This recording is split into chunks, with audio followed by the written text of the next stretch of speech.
Gamajoba. Amarjoba. Unfortunately, only this word and the Dimatloba that I have learned in Georgian. So I will try to speak easy English so everybody can understand. I was invited to talk about motivation in an international company and discover ways to lead in a controversial business. I've been working for a tobacco company for 24 years, and I worked for Shell Oil for another 3 years.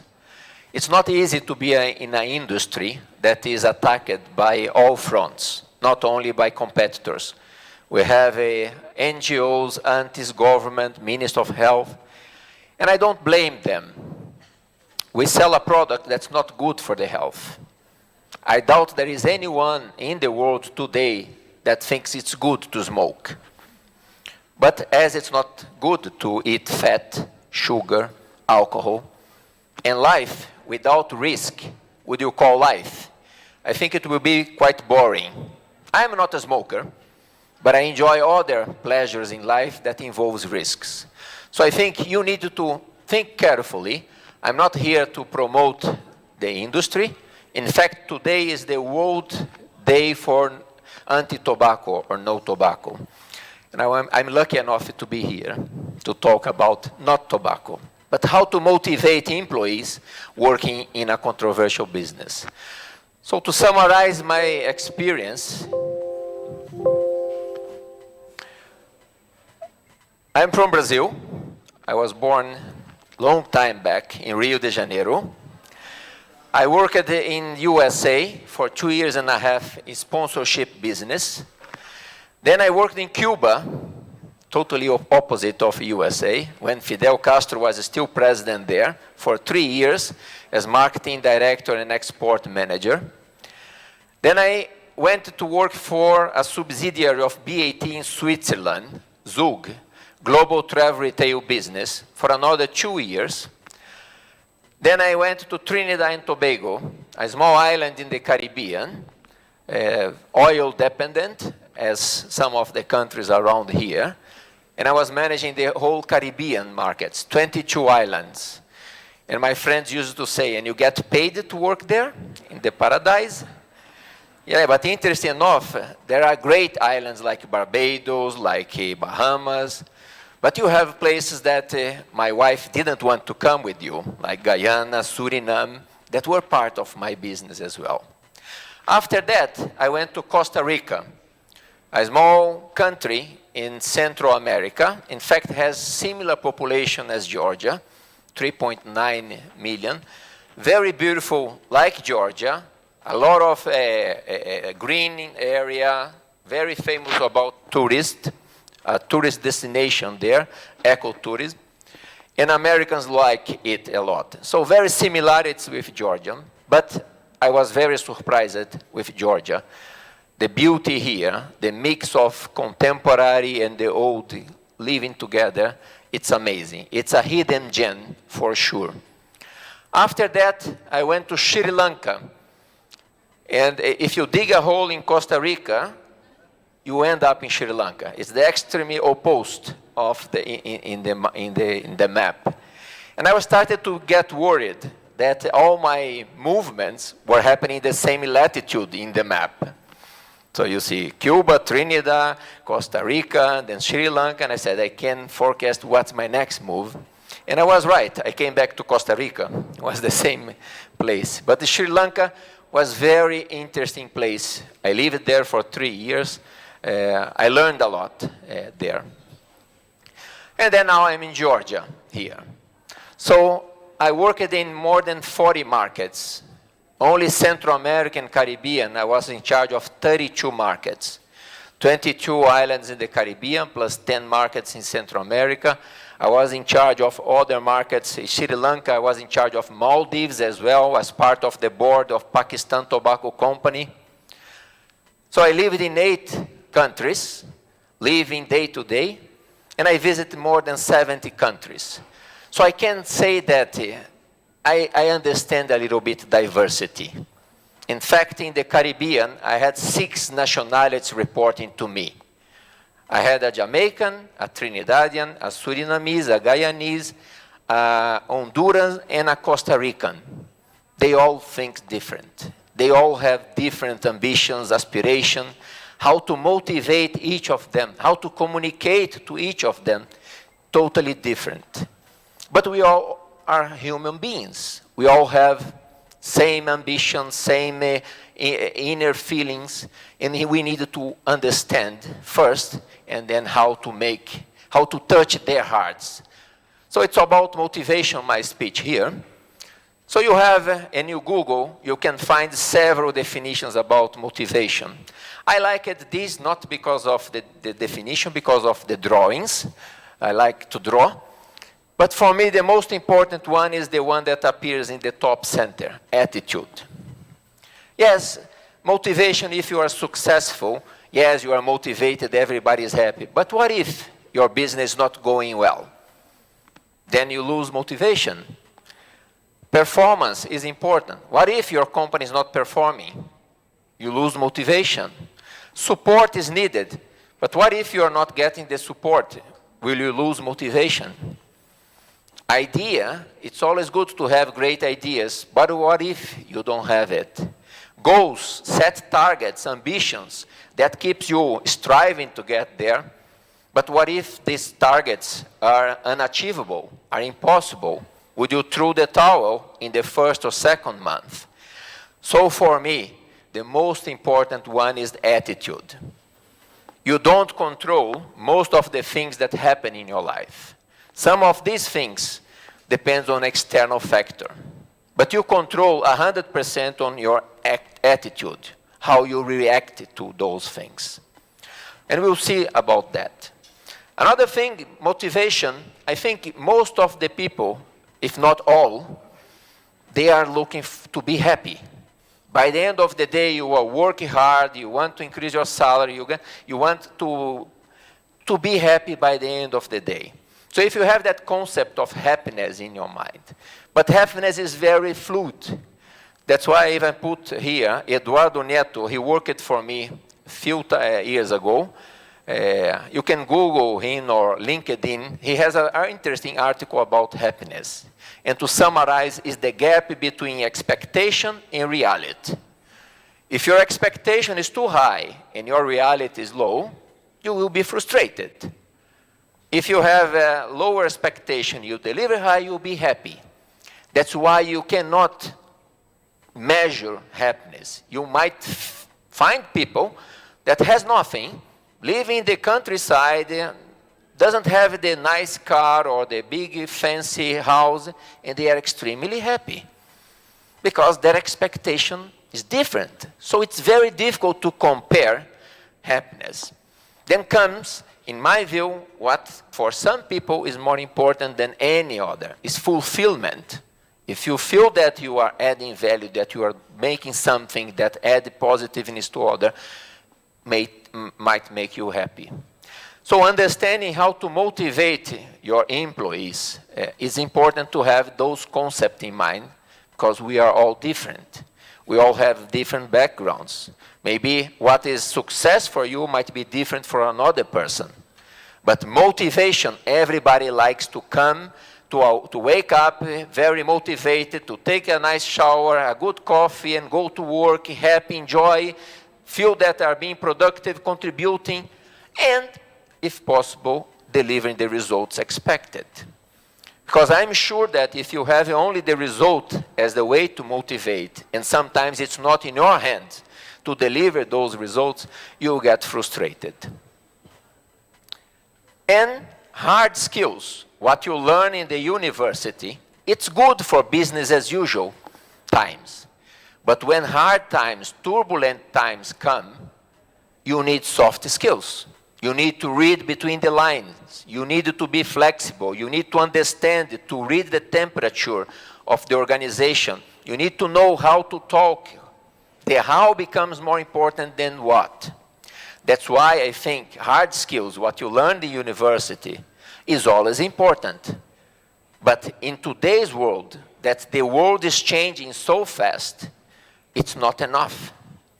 That the challenge that we face every day is becoming every time more difficult. it's not what you learned last year that will work today. So 20 years back, I had a HR business partner that came to my office because I was starting to manage managers. It's different to manage others. And she made a drawing that I will show in the end of the presentation.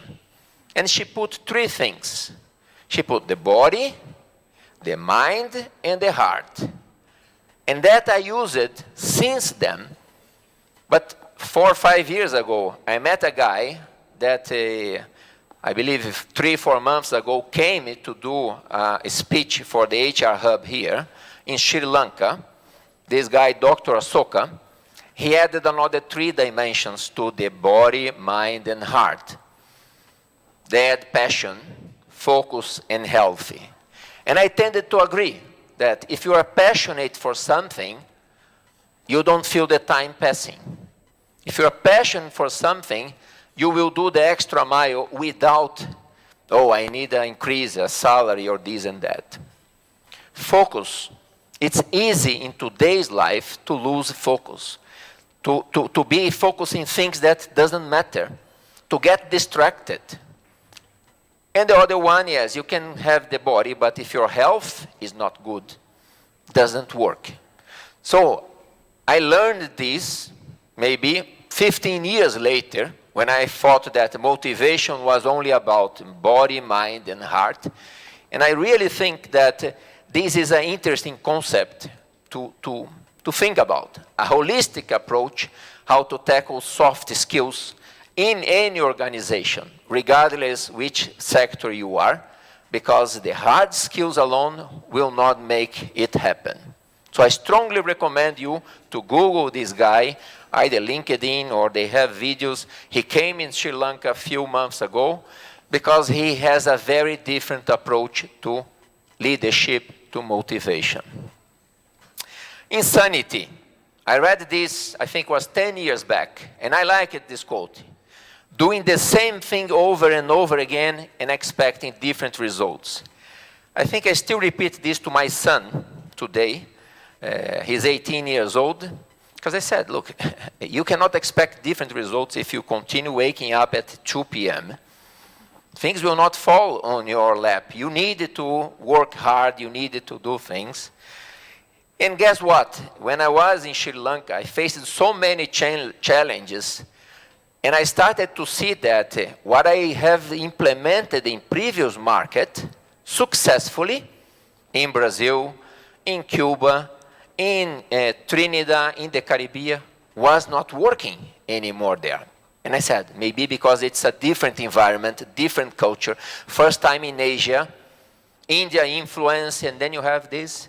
But then I realized that 2 times insanity is doing the same thing over and over again, and even expecting same results. That means that what worked yesterday might not work today. And then I decided to change that picture because it was not Albert Einstein that came with that conclusion. I brought that conclusion. And it's true. And the hard skills will tell you, keep repeating what worked.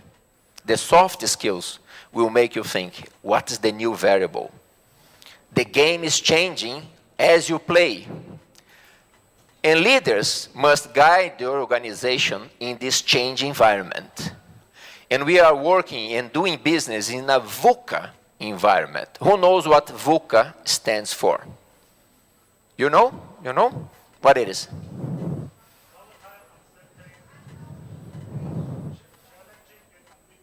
Yeah, very good.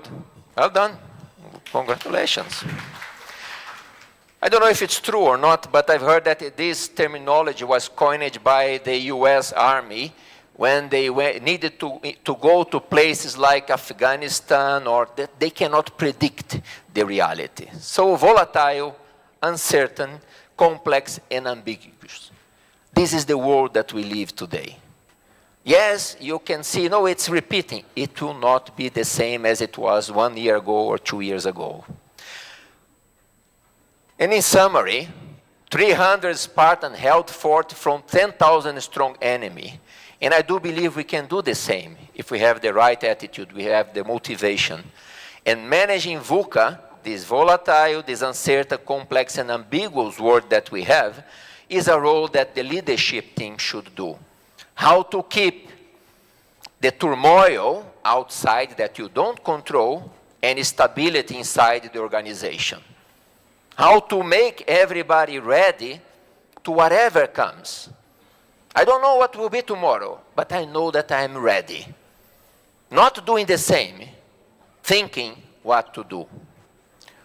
And as the Chinese say, again, true or not, challenge is equal to opportunity. I've heard from Chinese that, no, that's not true, and I don't care. For me, I read it once, and I do believe any challenge that we face is an opportunity. And in reality, you see that what makes us move from our comfort zone are the challenges that we face, that we need to stress. And guess what? Success is not inside your comfort zone. And whenever you move to the outside, and then you started to become an expert on that outside area, that becomes your new comfort zone.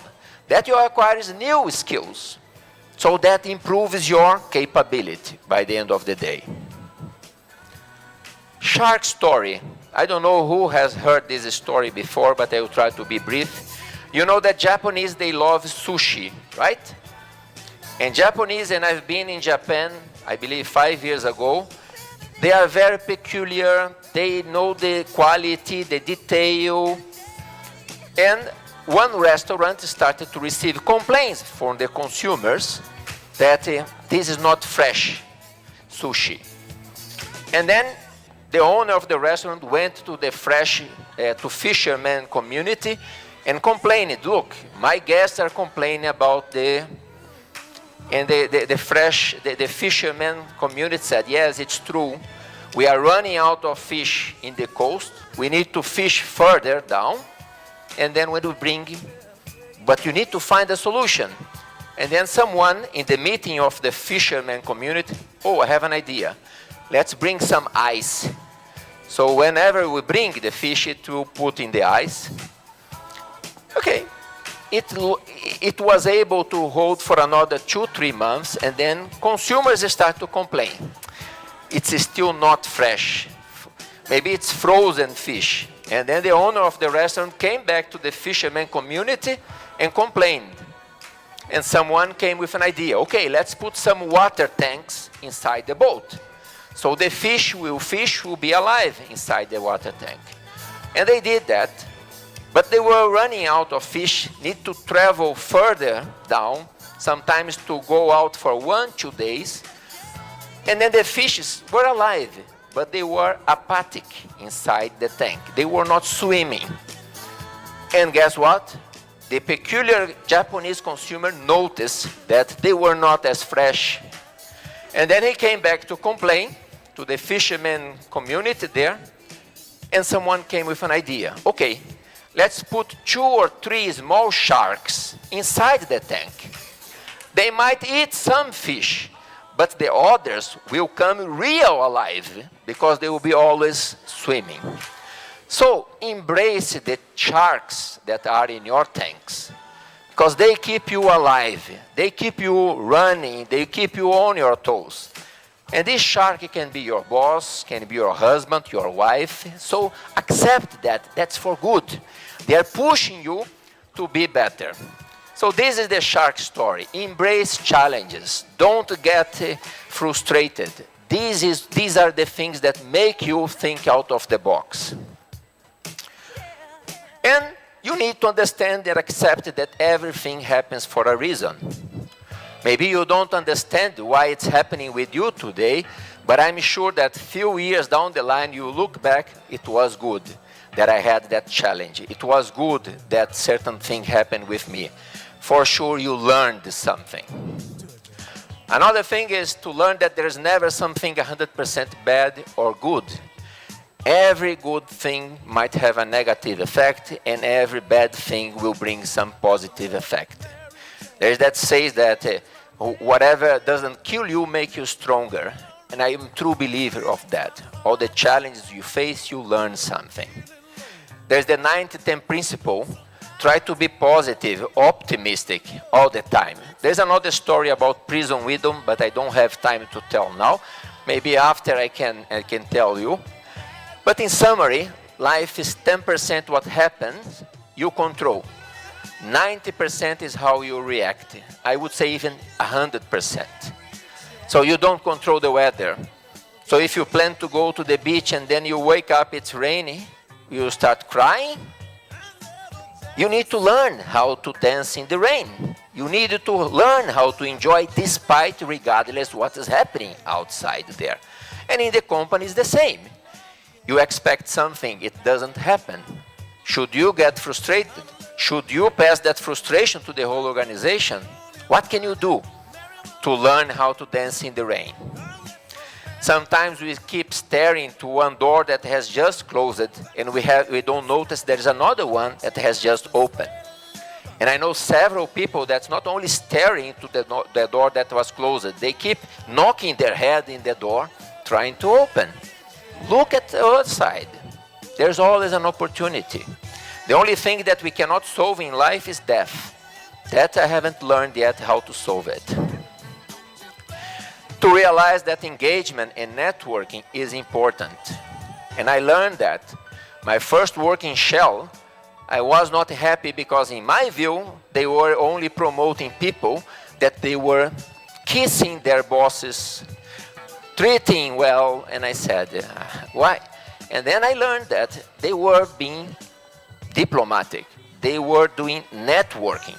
And then when I decided to leave Shell, the ops director called me in his office and I said, I heard that you are leaving. Can I ask you why? And I was honest because I was leaving. He said, Felicio, you need to make a huge difference between politics and networking. Networking is good. You need to invest time. If you feel that you can come to work, sit in your computer and leave at 5 because you are extremely productive, they will treat you as a machine. And nobody likes to work with machine. So the coffee break, to have a lunch, to enjoy a little bit of happy hour, to get to know others, will make your life easier, not only at work. And that was true. I learned that. To respect the difference, diverse it, but be clear in what you want. As I mentioned, in the Caribbean, I had 6 different nationalities reporting to me. It was the first time I was working in a place that I needed to write emails in English, because I was in Brazil, and then I was in Cuba, I was Spanish, Portuguese, similar. And I had a boss for the first time, a British boss, and I remember that he used to write to me in his email, and whenever he wrote ASAP, ASAP, I need to reply promptly, because I thought this is important, he needs something. I started to use the same principle, and it was not working in the Caribbean. The Jamaican was responding me 1 week later, the Trinidadian 2 weeks later, the Surinamese 1 month later, the Guyanese never replied to me. Only the Hondurans and the Costa Rican, they were replying on the same day, because they saw and they respect the hierarchy and said, my boss is asking something as soon as possible. And then, since I started managing people, I always asked for feedback. And then we had a session, and I asked, guys, what's going on? And I remember the Guyanese guy, Chandrada Chintamani, and I said, what happened, Chandrada? You were the one that you never respond to me when I put ASAP. And he said, yes, and he's, how can I say, native English speaker. Guyana is a colony from UK, British colony. And he said, for me, ASAP is as soon as possible for me. If I don't have time, I will not respond. If you want something for tomorrow, write tomorrow at 3 p.m. or today. So, yes, diversity is important, but understand about the language barrier, understand about cultural. Sometimes you think that others are understanding the similar way than you. And realize that alone you would not go far. There is even a proverb that if you want to go fast, go alone. But if you want to go further, go with someone else. And in life, can be your partner, your employee, people as a whole. That is key for our, at least for me, fulfillment, motivation. And people is not what they are or what they say. Normally is what they trigger in you. Like in a book, you might not like all the chapters, but maybe you read one paragraph that struck you and make you change. So this is the drawing that Renate Elgarten, the HRBP 20 years back, made to me. Yeah. I could have found a better picture of a doll, but that was the drawing. And I keep with this. And she said, there is the body. And in the past, all the managers or leaders, they were hitting the body, controlling for the scale, and people were afraid. But I'm sure that when the boss turned their back, they would stop working because they were using the baton and the stick. Okay. And then the evolution of that management style was mind. I will explain to the employees why they are doing that. Yes, and they understand, and you don't need to control 24/7. But again, maybe I understand that the company wants to duplicate the profit, but that's not my goal. So I will work, I understand, but for me the most difficult and sustainable way to keep someone motivated is when you touch their heart. And maybe it even doesn't make any sense, but they will do it for you. And we have examples of great leaders with very bad plans and intentions that moved millions because they touched their hearts. And we have examples of great leaders using no force that moved millions as well because they touched their heart. So for me, the secret is you need to be an inspirational leader. You need to be a role model. You need to be the first to give the example what you are preaching. A smooth sea never made a skilled sailor. Get motivated, stay motivated. Golden rules to keep you and yourself and others motivated. Treat others like you'd like to be treated. Do and be your best with passion, engaged. Attitude is more important than anything. Decide it's better to be wrong than to do nothing. Embrace the change and challenge. Keep learning. This is what keeps you alive. And success only comes first, then work in the dictionary. So if you want to be successful, you need to work hard. Recommended literature, Flying Penguin and Success to Fulfillment. And that's it, guys. Thank you very much. Thank you. Didi Matloba. Thank you.